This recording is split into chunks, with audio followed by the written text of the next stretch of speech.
ఓం నమో భగవతే వాసుదేవాయ. ఓం నమో భగవతే వాసుదేవాయ. ఓం నమో భగవతే వాసుదేవాయ. హరే కృష్ణ. ఎందరో మహానుభావులు, అందరికీ వందనాలు. నేను మీ భీమ. శ్రీపదానికి మీకు సాదర స్వాగతం. ఇక్కడ మనం మాట్లాడుకునే మాటలు మనల్ని, మన మనస్సుల్ని ఒప్పించి ఒక ఉన్నతమైనటువంటి మార్గం వైపు తీసుకువెళ్ళాలన్నది సంకల్పం. అలా ఆ సంకల్పానికి ఇష్టమైన వారందరూ కూడా ముందుకు వెళ్దాం రండి. ఇప్పుడు మనం 7వ అధ్యాయాన్ని పూర్తి చేసుకున్నాం. 7వ అధ్యాయంలో 30 శ్లోకాలని భగవంతుడు చెప్పినటువంటి, స్వయంగా భగవంతుడే చెప్పినటువంటి 30 శ్లోకాలను మనం పూర్తిగా చాలా లోతులుగా అనేకమైనటువంటి అర్థాలతో, అనేకమైనటువంటి ఉదాహరణలతో నేర్చుకున్నాం. అంటే ఈ జ్ఞాన విజ్ఞాన యోగం పూర్తయింది. ఈ అధ్యాయం భగవంతుని యొక్క తత్వాన్ని కేవలం తెలుసుకోవటమే కాదు, అంటే ఆ జ్ఞానాన్ని అనుభవపూర్వకంగా దర్శించటం అంటే విజ్ఞానం. రెండు అనుకున్నాం కదా, జ్ఞానం అంటే తెలుసుకోవడం, విజ్ఞానం అంటే అది ప్రాక్టికల్గా అనుభవించడం. ఈ రెండింటినీ ఎలా అనేది మనకు బోధించింది 7వ అధ్యాయం.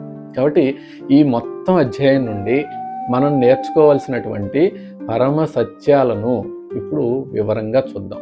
చూస్తే ఇది ఒక సమ్మరీ లాగా, టేక్ అవే పాయింట్స్ అంటామే, అలా చూస్తే మనకి ఎప్పటికీ గుర్తుండిపోతాయి. ఈ 7వ అధ్యాయంలో 7వ అధ్యాయం జ్ఞాన విజ్ఞాన యోగము, ఇది సంపూర్ణ సారాంశాన్ని ఒకసారి చూద్దాం. ఇందులో ఒక మొదటి పాయింట్గా ఏం నేర్చుకోవచ్చు? 7వ అధ్యాయంలో 1వ శ్లోకం నుండి మనకు 3, 4, 5వ శ్లోకాల వరకు ఏం చెప్తారంటే జ్ఞానము మరియు విజ్ఞానం గురించి చెప్తారు. అంటే భగవంతుణ్ణి సంపూర్ణంగా సందేహం లేకుండా తెలుసుకోవటమే అత్యున్నతమైనటువంటి జ్ఞానము.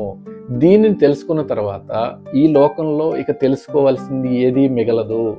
వేల కొద్ది మనిషిలో ఎవరో ఒకరు మాత్రమే ఈ మోక్ష మార్గం కోసం ప్రయత్నం చేస్తారు. అటువంటి వారిలో కూడా ఎవరో ఒక్కరు మాత్రమే పరమాత్మను యథార్థంగా తెలుసుకోగలుగుతారు అన్న సత్యాన్ని మనం ఈ అధ్యాయం ద్వారా తెలుసుకున్నాం. అవునా? ఆ శ్లోకాల ద్వారా. అలాగే 2వ పాయింట్ ఈ అధ్యాయం ద్వారా మనం నేర్చుకోగలిగింది ఏంటంటే అపర మరియు పరా ప్రకృతి. 7వ అధ్యాయంలో 4వ శ్లోకం, 5వ శ్లోకంలో మనకి వీటి గురించి చెప్తారు. ఏమంటారు? అపరా ప్రకృతి, పరా ప్రకృతి గురించి. ఈ సృష్టి అంతా కూడా భగవంతుడి యొక్క 2 ప్రకృతుల కలయిక వల్ల జరుగుతుంది. ఏంటవి 2 ప్రకృతులు? పంచభూతాలు, భూమి, నీరు, అగ్ని, వాయువు ఏవైతే ఉన్నాయి ఇవి, అలాగే మనస్సు, బుద్ధి, అహంకారం అనేటువంటి ఒక 3, ఈ 8 కూడా కలిపి అపరా ప్రకృతి, అంటే ఇవి జడ ప్రకృతి అంటారు. ఇది భగవంతుడి యొక్క ఒక అంశం.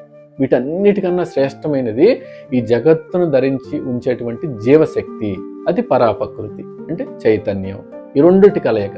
మన అందరం కూడా చైతన్య స్వరూపులమే అనే విషయాన్ని ఈ అధ్యాయం ద్వారా మనకి ఇక్కడ తెలియజేస్తుంది. ఈ 2 ప్రకృతుల వల్ల కలయిక వల్లే ఈ సృష్టి ముందుకు వెళ్తుంది అనేటువంటిది. ఇది 2వ పాయింట్. 3వ పాయింట్లో చాలా ముఖ్యమైనటువంటి ఒక ఉదాహరణ ద్వారా చెప్తారు. 7వ అధ్యాయం 6వ శ్లోకం నుంచి 11వ శ్లోకం వరకు ఏమంటారు? సూత్రే మణిగణయవ అని చెప్పారు కదా, అంతటా కూడా దైవమే ఉంటుందని. అంటే దారంలో మణులన్నీ కూడా గుచ్చబడినట్లుగా ఈ ప్రపంచం అంతా కూడా భగవంతుడి మీదే ప్రోగుపరచబడి ఉంది. దారం కనిపించదు, కానీ మణులన్నిటిని కూడా కలిపి ఉంచుతుంది. అలాగే అదృశ్యంగా ఉండి సృష్టిని నడిపిస్తున్నాడు భగవంతుడు అంటే ఇది చెప్పారు. అలాగే ఇంకేం చెప్పారు?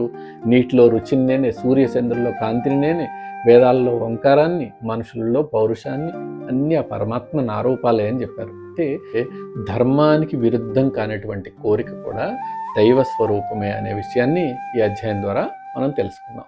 ఇప్పుడు 4వ పాయింట్గా ఈ అధ్యాయం నుండి మనం ఏం నేర్చుకోవచ్చు అంటే త్రిగుణాల గురించి చెప్పారు. త్రిగుణాలు మరి మాయాశక్తి ఎలా ఉంటుంది అనేది 7వ అధ్యాయంలో 12వ శ్లోకం నుండి 15వ శ్లోకం వరకు. అంటే సత్వ, రజో, తమో గుణాలు పరమాత్మ నుండే పుట్టాయి, కానీ ఆయన వాటికి లోబడడు.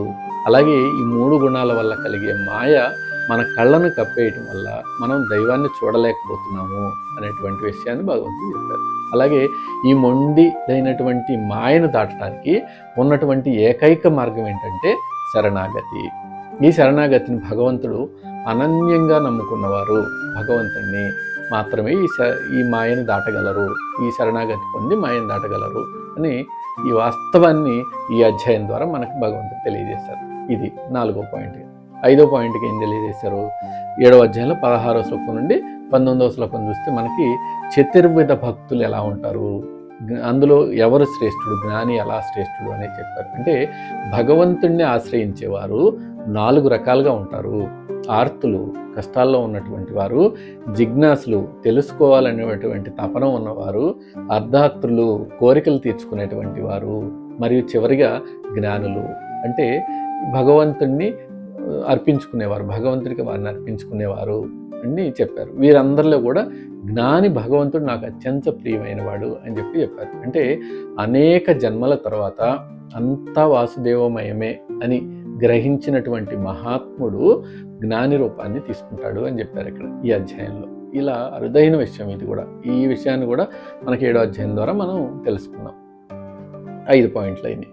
ఇప్పుడు 6వ పాయింట్గా ఈ అధ్యాయం నుంచి మనం ఏం నేర్చుకోవచ్చు అంటే 20వ శ్లోకం నుంచి 23వ శ్లోకం చూస్తే మనకి ఇతర దేవతల ఆరాధన యొక్క రహస్యాన్ని చెప్పారు ఆయన.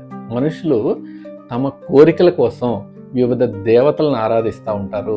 ఆ భక్తులు ఆయా దేవతల మీద అచంచలమైనటువంటి శ్రద్ధను కలిగించేది మళ్ళీ తిరిగి ఆ పరమాత్మనే, ఆ కోరికలు తీరటానికి. కాబట్టి ఆ దేవతల ద్వారా ఫలితాలను అందించేది కూడా ఆయనే, వెనకుండి నేనే అందిస్తాను అని చెప్పారు. అయితే ఈ లౌకిక సుఖాలను తాత్కాలికమైనటువంటివి కానీ గ్రహించుకోండి అని కూడా మనకి హెచ్చరిక చేశారు. అంటే దేవతలను పూజించేవారు దేవలోకాలకు వెళ్తారు, డైరెక్ట్గా పరమాత్మను పూజించేవారు శాశ్వతమైనటువంటి మోక్షాన్ని పొందుతారు అనే వాస్తవ సత్యాన్ని ఈ అధ్యాయం ద్వారా మనకి భగవంతుడు తెలియజేశారు. 6 పాయింట్లు ఇవన్నీ కూడా.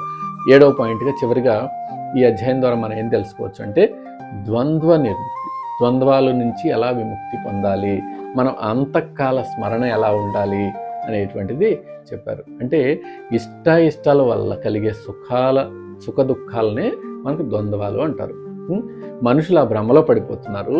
ఎవరు పాపం నశించి పుణ్యం పెరుగుతుందో, పాపం నశించిపోయి పుణ్యం వైపు వెళ్తారో వారు మాత్రమే ఈ ద్వంద్వాలను దాటి దైవాన్ని చేరుకుంటారు అని చెప్పారు. అంటే జీవితాంతం భగవంతుణ్ణి స్మరించేవారు మరణకాలంలో కూడా ఆయన్నే గుర్తుంచుకోగలుగుతారు అని చెప్పారు. అంటే ఆఖరి క్షణంలో కలిగే దైవ స్మరణే జీవుడిని పరమగతికి తీసుకువెళ్తుంది అనే పరమ రహస్యాన్ని మనం ఈ అధ్యాయం ద్వారా భగవంతుడు మనకు తెలియజేశారు. ఇన్ని అద్భుతమైన విషయాలను 7వ అధ్యాయం ద్వారా మనకి భగవంతుడు స్వయంగా ఆయన మాటల్లోనే మనకు అందించారు. కాబట్టి ఇది జ్ఞాన మార్గంలో మనకి మొదటి మెట్టు.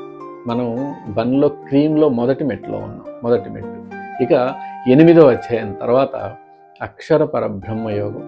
ఆ అక్షర పరబ్రహ్మ యోగంలో 7వ అధ్యాయం చివరిలో పరమాత్మ చెప్పినటువంటి అధిభూత, అధిదైవ, అధియజ్ఞ అనే ఈ 3 పదాల గురించి అర్జునుడికి వచ్చినటువంటి సందేహాన్ని, ఆ సందేహాలు తీర్చుతూ అసలు బ్రహ్మం అంటే ఏమిటి, మరణానంతర ప్రయాణం ఎలా ఉంటుంది మనది అని వివరించేటువంటి అద్భుతమైన సూత్రాలను మనకి 8వ అధ్యాయం అక్షర పరబ్రహ్మ యోగంలో భగవంతుడు మనకి వివరిస్తారు. అంటే ప్రాణం పోయేటప్పుడు మనం ఎవరిని తలవాలి, ఎవరిని తలవటం వల్ల ఎటువంటి ఫలితాలు ఉంటాయి, మనకి పునర్జన్మ లేనటువంటి స్థితిని ఎలా పొందాలి అనేటువంటి రహస్యాలను మనకి వచ్చే అధ్యాయంలో భగవంతుడు వివరిస్తారు. కాబట్టి అక్కడది నేర్చుకుందాం. ఇలా మనం తేలిగ్గా మన జీవితాలకు అన్వయించుకుంటూ భగవద్గీతను నేర్చుకోవటం మీ అందరికీ నచ్చిందని భావిస్తున్నాను.